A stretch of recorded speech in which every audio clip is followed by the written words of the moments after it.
Sa umaabot nga piniliay karong Mayo, atong suportaan ug butaran Engineer Camilo Biboy Castro, numero 2 sa balota, mudagag konsehal sa atong lungsod nga Naval. Mga Navalino, maging wais ta sa pagboto. Piliun nato ang may kasing-kasing yung serbisyo. Katong masaligan o katuna pong nasuwayan. May kaila ako ug mao kini iyang ngalan. Atong suportaan Camilo Biboy Castro sa serbisyo publiko garantisado. Atong ire-election bot na to karong Mayo. Infrastructure, transportasyon ug maayong panglawas, tagaan niyag aksyon. Makasiguro tang kang Biboy dunay solusyon. Karong Mayo, yes na yes ta kay Biboy Castro sa serbisyo publiko garantisado.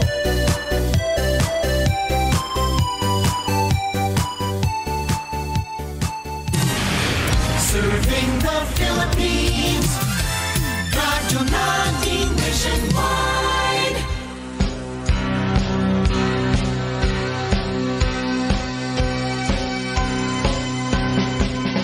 Ikaw ba ay may maraming katanungan patungkol sa nagaganap ngayon sa ating mundo?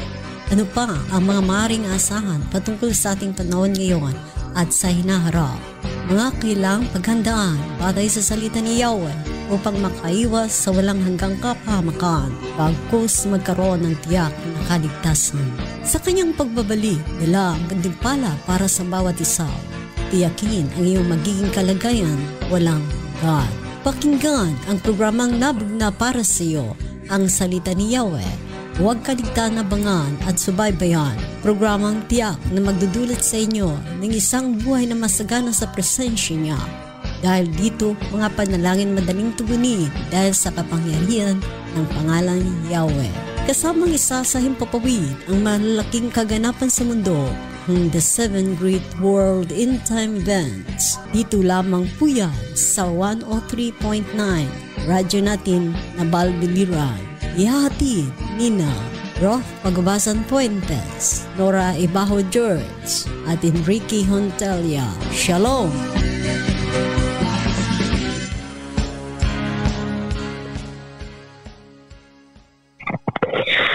Mula sa himpilang tagapaghatid ng mabuting balita ang Yeshua the Messiah Fellowship in cooperation with the FSG kay Rizal ay muling ihatid sa inyo ngayon ang karugtong ng the 7 Great World End Time Events.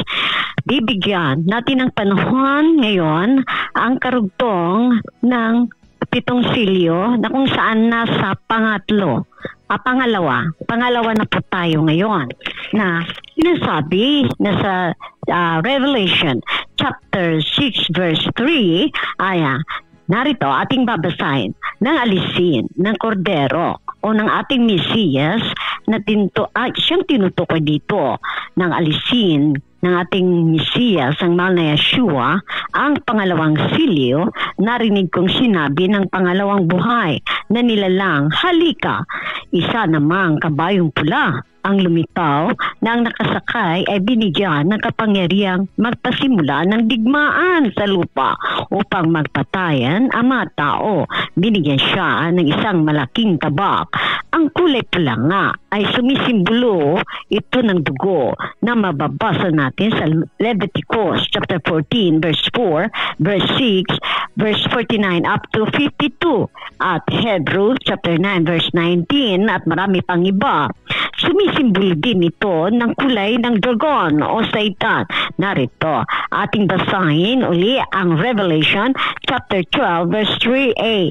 Isa pang palatandaan ang lumitaw sa langit, isang pulang dragon na napakalaki ayon sa ating nabasa, sumisimbolo din ang kulay pula dito sa Revelation chapter 6 verse 3, verse 4 ng dragon. Maliban sa dugo, ang kulay na pula. Siya na nasa bukid ay huwag ng ganito yon.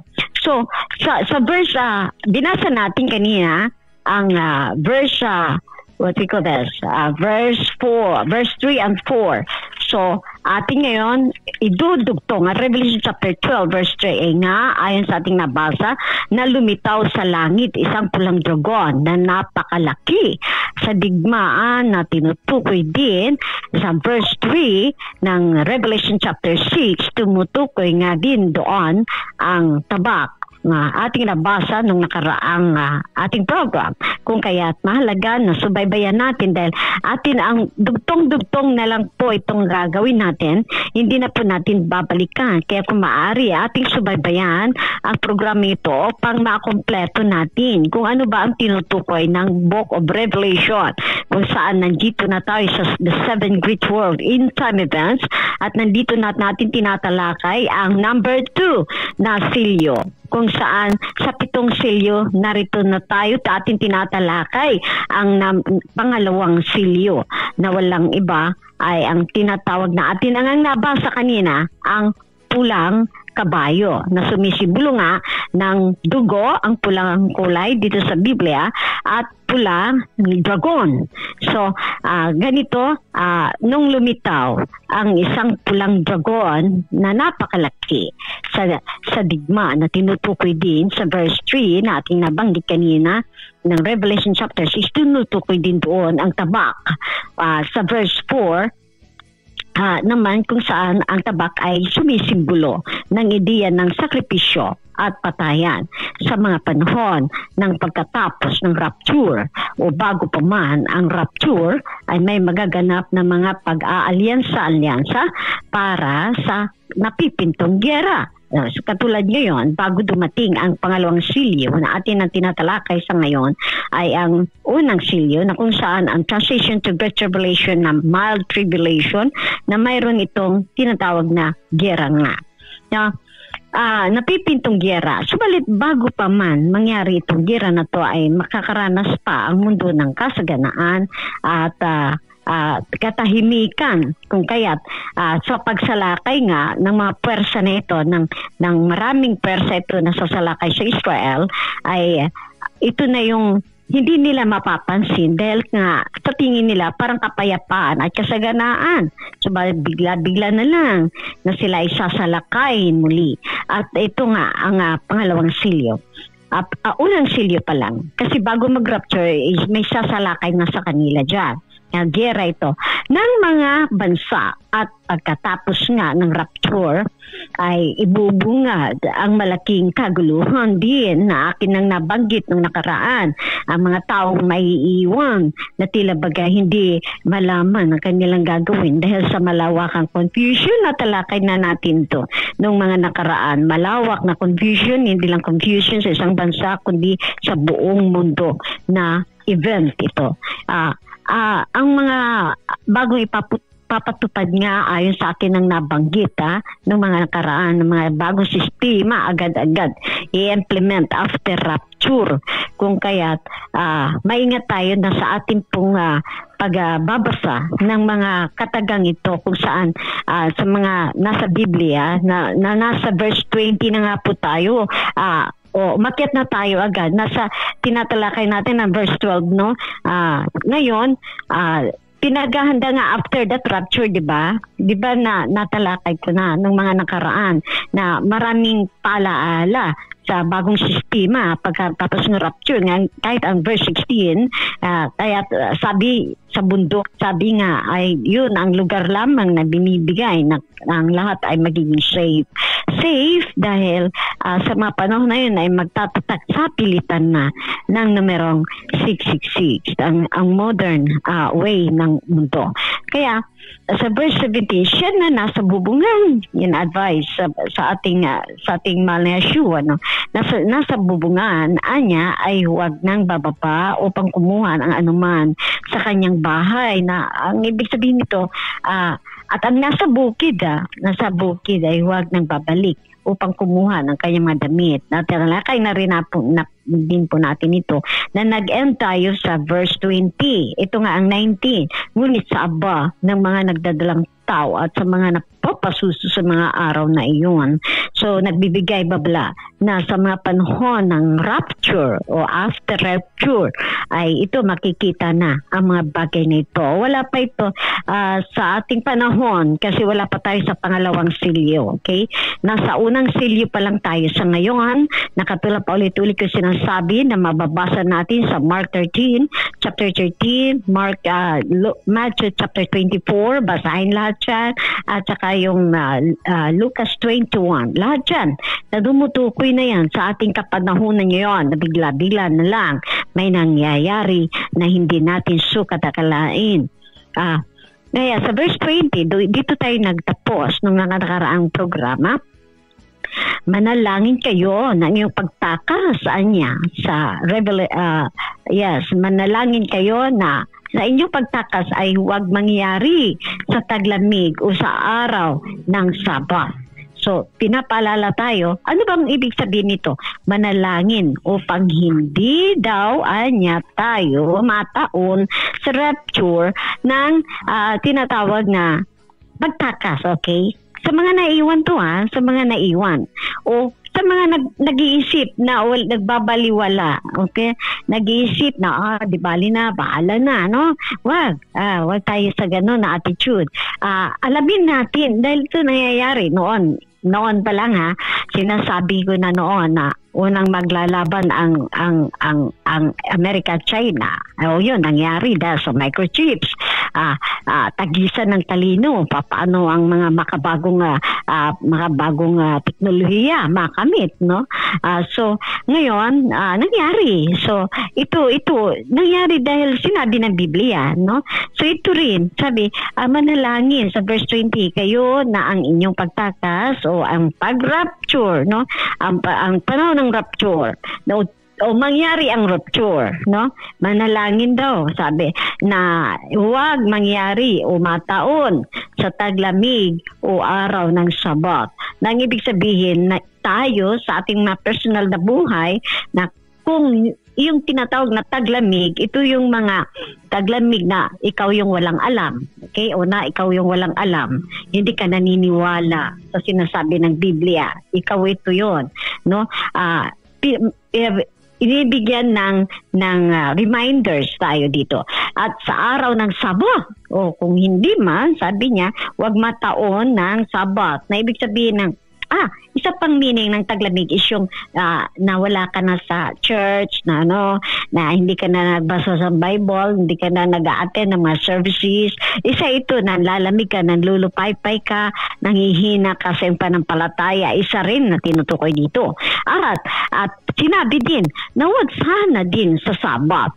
O sa Sabat, na ibig sabihin nito na yung Sabat na tinutukoy dito sa Biblia ay yung ma-revive ka pa lang that day, nung makita mo yung nagkadawalaan na yung nakatabi mo, yung mga pilot na kung ang pilot ay may buhay na panampalataya, biglang nawala, o saan ba pupunta yung eroplano mo na sasakyan mo sa chaos nga ito, katulad na sabi ko.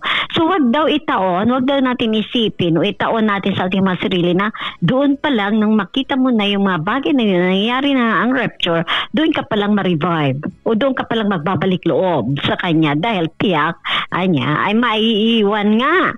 Maiiwan ang that time pa lang na ma-revive during rapture, o ikaw yung time na ikaw nanghina during rapture ay ikaw nga ay maiiwan. So ang ibig sabihin dito na dapat ang ating panampalataya ay kapituko tayo kahit pa man hindi pa nagaganap ang tinitumbok pa lang na ang rapture ay sa ating pagtingin ang rapture ay nasa gabi mga parang wala ng araw siya na pag-iintay. Hindi na umaga, hindi na tanghali, hindi hapon. Kasi ang hapon may araw pa. Itong pag-iintay natin sa rapture is gabi. Hindi ko sinabi na alas 12, ganun. Hindi. hindi, 1:00, 2:00, ganun, basta gabi, walang araw na. Itong ating paghintay sa rapture. Kasi marami pang mangyayari bago dumating ang rapture, na binibigyan tayo ng panahon para tayo ay manampalataya, yung tipong panampalataya sa Kanya, magkapagrelasyon tayo sa Kanya, basahin ang Kanyang mga salita at manalig tayo sa Kanyang mga pangako sa Biblia.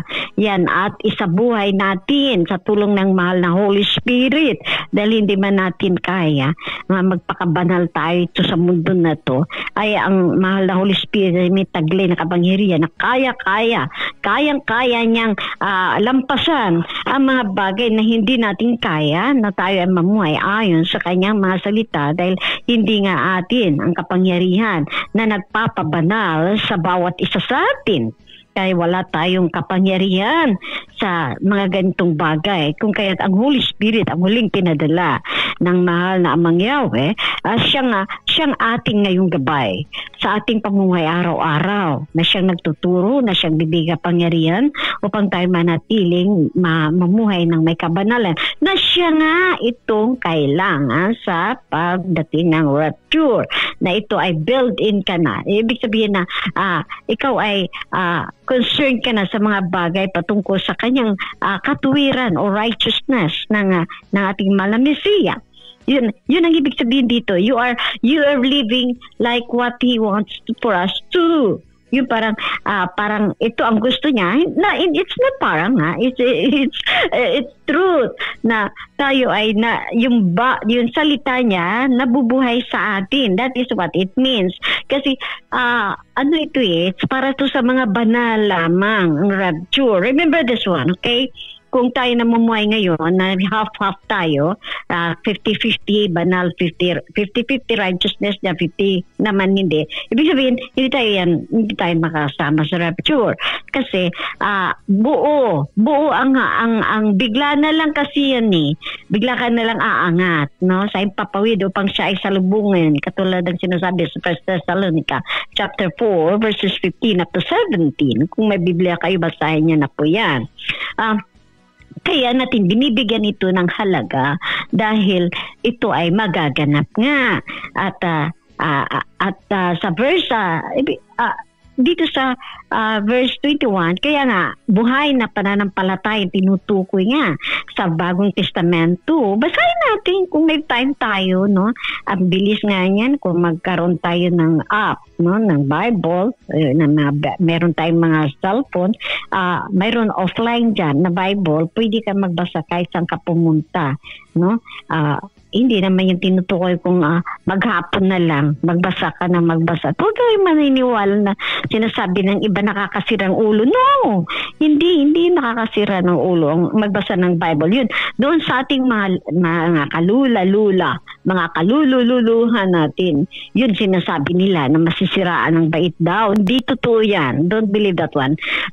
Kasi may professor ako, alam mo, si Dr. Dr. Lee, 200 times niya na nabasa ang Bible. Dr. Yuhan from Korea, ang ating professor. So, ibig sabihin, hindi man niya nasira ang ulo niya. Nagtuturo siya, ang galing nga eh. Kompleto ko, memorize na niya yung Bible. So ibig sabihin, hindi yan totoo na nakakasira ulo, no? Ang pagbabasa ng Biblia. Don't believe that one. It's not true. So, unti-unti natin sa isang araw, makatapos tayo isang page, no? Basahin natin sa Genesis, o kung bago ka lang, dito tayo sa Book of John mag-start.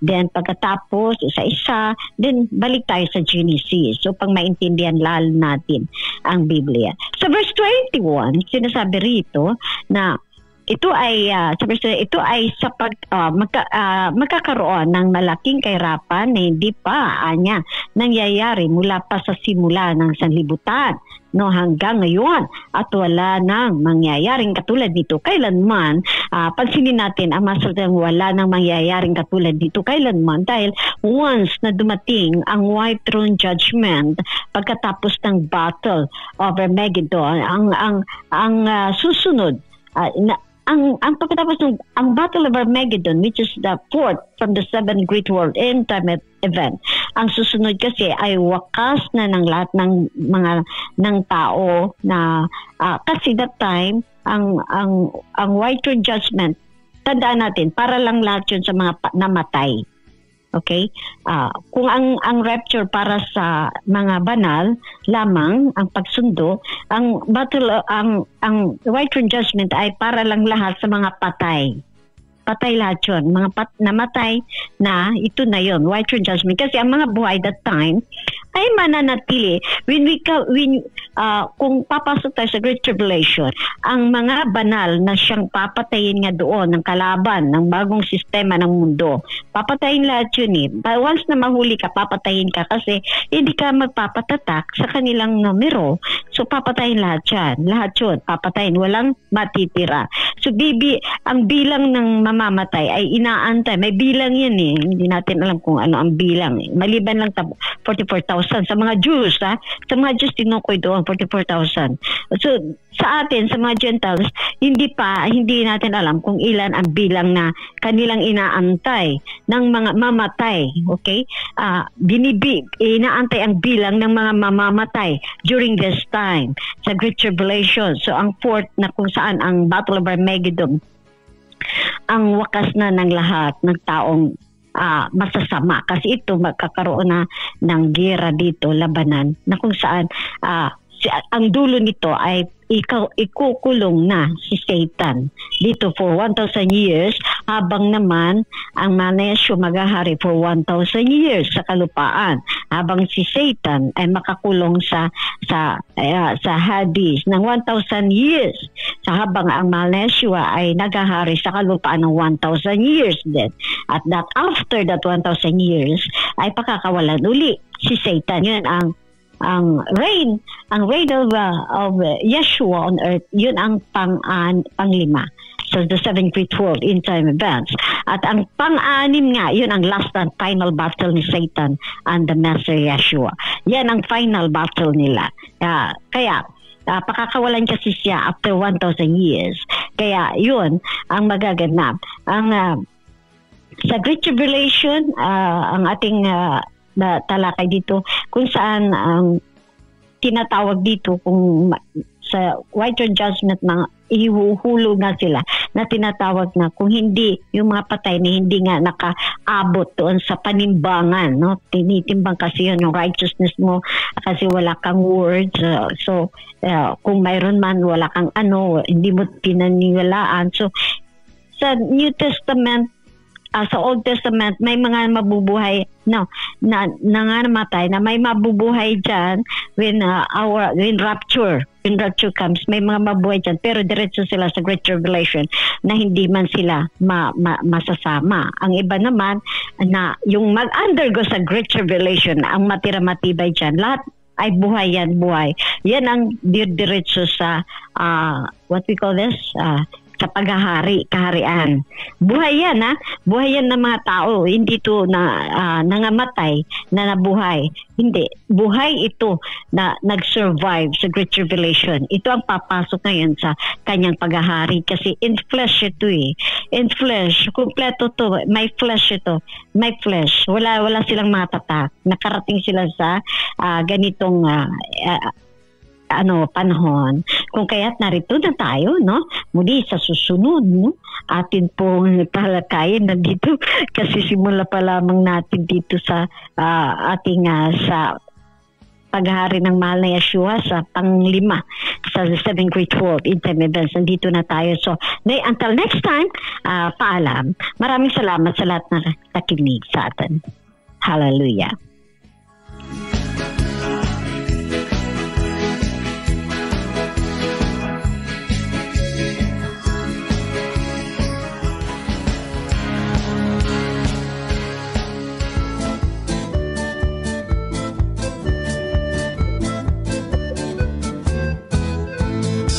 Shabbat shalom, Shabbat shalom, Shabbat, Shabbat, Shabbat, Shabbat shalom, Shabbat shalom, Shabbat shalom, Shabbat, Shabbat, Shabbat, Shabbat shalom, Shabbat, Shabbat, Shabbat, Shabbat, Shalom. Shabbat, Shabbat. Shabbat, Shabbat, Shalom. Shabbat, Shalom. Shabbat, Shalom. Shabbat, Shabbat, Shabbat, Shabbat, Shalom. Am Yisrael, Am Yisrael, Am Yisrael Chai. Am Yisrael, Am Yisrael, Am Yisrael Chai. Am Yisrael, Am Yisrael, Am Yisrael Chai. Am Yisrael, Am Yisrael, Am Yisrael Chai. Od Avinu Chai, Od Avinu Chai. Od Avinu, Od Avinu, Od Avinu Chai. Od Avinu Chai, Od Avinu Chai. Od Avinu, Od Avinu, Od Avinu Chai. Havenu Shalom Alechem. Havenu Shalom Alechem. Havenu Shalom Alechem. Havenu Shalom, Shalom, Shalom Alechem. Havenu Shalom Alechem. Havenu Shalom Alechem. Havenu Shalom Alechem. Havenu Shalom, Shalom, Shalom Alechem. Shalu Shalom Yerushalayim. Shalu Shalom Yerushalayim. Shalu Shalom Yerushalayim. Shalu Shalom Yerushalayim. Shalu Shalom. Shalu Shalom. Shalu Shalom. Shalu Shalom Yerushalayim. Pedí por la paz de Jerusalén. Pedí por la paz de Jerusalén. Pedí por la paz de Jerusalén. Serving the Philippines. This is MBC Media Group's Radyo Natin Nationwide, a member of the KBP. Radyo Natin Nationwide. The best music in the Philippines. Radyo Natin Nationwide.